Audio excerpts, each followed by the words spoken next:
아이폰 14 프로를 쓰다가 마주친 카메라 하드웨어의 초점 문제에 대해서 이야기해 보겠습니다. 빠른 시작으로 예전 폰의 데이터를 완전히 옮기더라도 금융 앱에서 페이스 아이디를 쓰려고 하면 재인증을 해야 하는데요.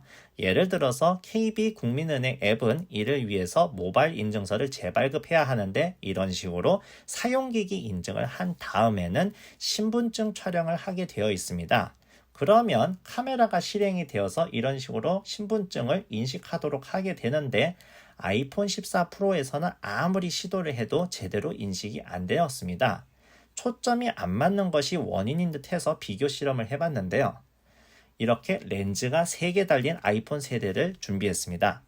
먼저 아이폰 11 프로가 있고요. 그 다음에는 아이폰 13 프로, 그리고 마지막으로 이번에 산 아이폰 14 프로가 있습니다.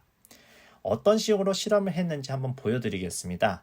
이런 식으로 식탁 위 맨 끝에 책을 피사체 삼아서 올려놓은 다음에 줄자로 거리를 확인할 수 있게 늘어뜨려 놓은 다음 여기 보이는 홀더에 전화기를 끼우고 줄자 위를 오가게 했습니다. 이것으로 렌즈별로 최소 초점 거리를 측정할 수가 있겠죠. 그러면 시작해 보겠습니다. 책 쪽에 문제가 되었던 신분증의 대용으로 명함을 올려놓은 다음에 아이폰 11 프로부터 측정해 봐야겠습니다. 아이폰 11 프로의 망원 렌즈를 한번 확인을 해보면 이런 식으로 약 52cm에서 렌즈가 바뀌는 것을 확인할 수가 있고, 광각 렌즈 쪽을 테스트를 해보면은 이렇게 가까이 가니까 약 10cm 이하가 되어서 초점이 안 맞기 시작하는 걸 볼 수가 있습니다. 그런데 좀 더 정확한 결과를 얻기 위해서 프로캠 8에서 자동 초점 한계를 찾아보았습니다. AF 값이 0.00이 되는 지점인데 망원 렌즈는 36.8cm와 한계였습니다. 그리고 같은 방식으로 광각 렌즈를 테스트를 해본 결과 9.3cm가 한계인 것으로 드러났습니다. 다음은 아이폰 13 프로입니다. 망원 렌즈로 설정하고 움직여 보면 약 48cm 지점에서 렌즈가 바뀌는 것을 볼 수가 있습니다. 광각 렌즈로 테스트를 해본 결과 화면 왼쪽 아래에 초점 경고가 나오는 시점이 약 13cm 지점이었습니다. 좀 더 정확한 결과를 위해서 프로캠 8에서 측정을 해보면 망원 렌즈는 51.0cm가 한계였던 것으로 확인이 되었고, 광각 렌즈에서 좀 더 가까이 다가가 보면은 11.0cm에서 한계가 나타난 것을 볼 수가 있습니다. 그리고 대망의 아이폰 14 프로를 망원 렌즈부터 테스트를 해보면 좀 더 가까이 가보면은 아까와 비슷하게 약 46cm에서 렌즈가 바뀌는 것을 확인할 수가 있었고, 광각 렌즈에서는 아까보다 좀 더 일찍인 시점인 약 18cm에서 초점 경고가 나오는 것을 확인할 수가 있었습니다.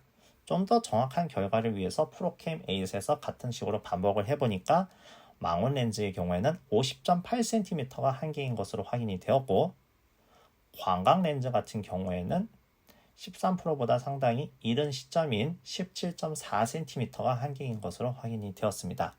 이러한 결과를 종합적으로 비교해보면 망원 렌즈의 경우 2배줌밖에 되지 않는 11 프로가 3배줌이 되는 13 프로나 14 프로보다 최소 초점 거리가 짧은 것을 볼 수가 있고, 광각 렌즈의 경우에는 11 프로나 13 프로는 큰 차이가 없었던 반면에 14 프로에서는 최소 초점 거리가 상당히 멀어져서 문제가 될 수 있을 거라는 것을 볼 수가 있었습니다. 그럼 이런 차이가 어떤 결과로 이어지는지 보여드리기 위해서 최소 초점 거리에서 촬영한 결과를 비교해 드리겠습니다. 먼저 망원 렌즈의 결과를 보시면 아이폰 11 프로로 찍은 것이 아이폰 13 프로로 찍은 것보다 훨씬 크게 나왔습니다. 배율이 낮아도 가까운 데서 찍었기 때문에 더 크게 찍힌 것을 볼 수가 있죠. 아이폰 14 프로의 경우 아이폰 13 프로와 최소 초점 거리가 상당히 비슷했지만 실제로 찍힌 사진은 조금 작게 나온 것을 볼 수가 있습니다. 다음은 광각 렌즈 촬영 결과를 비교해 보겠습니다. 아이폰 11 프로로 찍은 결과는 아이폰 13 프로보다는 약간 작게 나왔지만 신분증을 촬영을 하는 데는 큰 지장이 없어 보입니다. 하지만 아이폰 14 프로로 찍었을 경우에는 신분증이 상당히 작게 찍히는 것을 볼 수가 있습니다. 만약에 앱이 2배줌 모드로 전화를 할 수가 있다면 이 문제가 해결이 되겠지만 아직까지 대부분의 앱은 지원을 하지 않고 있죠. 결론적으로 아이폰 14 프로에서 신분증 인식과 같은 특수한 기능을 쓸 경우에는 앱이 업데이트가 되어야 원활하게 쓸 수 있을 것이라는 것을 알 수가 있습니다. 그 전까지는 다소 불편함을 감수해야 될 것 같습니다.